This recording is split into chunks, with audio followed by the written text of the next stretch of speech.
In 2013, new public transport regulations were enacted. 3 transport companies won tender to transport passengers within the city of Kigali and the neighboring suburbs. Some of the stakeholders say that these reforms have since improved public transport operations.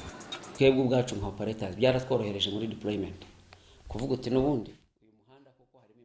public transport reforms enhanced our job as operators.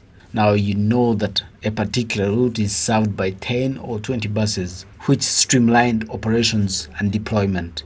It is no longer the case of thinking you have a bus along Majerajere route only to find out that it has gone to Masaka.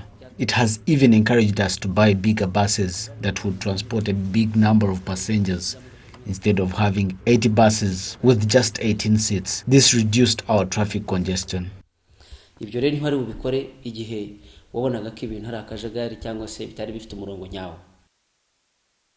August 2018 is when the government contract with the 3 public transport operators ended and they got a 1-year contract extension. However, these companies say that the delays in issuing tender bids and laxity in giving out long-term tenders affects their operation targets as well as limiting their investment plans.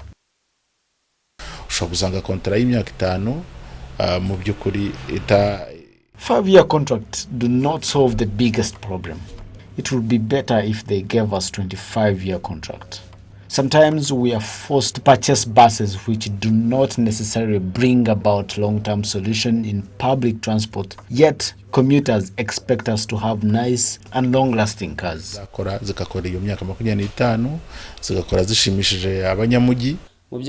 Honestly speaking, 5-year term contract is such a short time. Currently, Costa passenger bus costs about 65 million Rwandan francs. The bank asks you to pay the loan in 4 years. Yet if one gets a bank mortgage of the same amount of money to build a house, they will repay it in 20 years. Then you start asking yourself which investment is actually right in terms of business. We request that the transport sector is treated with the same regard.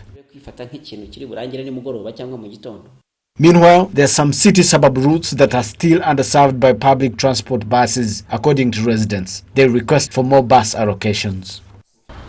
In Kabuga, we still have a big problem of few buses. Some people wait for over an hour to get the next bus because we were allocated only 2 buses. I'm waiting for the bus heading to Chimirongo. I've been waiting for about 15 minutes, but I have no choice. Buses are very few. That's why we're waiting for long. They should be increased to make the public transport more reliable. According to Rwanda Utilities Regulatory Agency, RURA, about 200 to 300,000 people use public transport daily in the city of Kigali, and over 400 passenger vehicles are used, including 243 for RFTC, 87 for Royal, and 94 for KBS. RURA also revealed that there is an ongoing study which will inform new policy on public transport system and possibly improve the entire system. This, RURA says, has been the reason behind the delayed issuance of public transport tender. All those issues are incorporated within the new public transport research which is being carried out.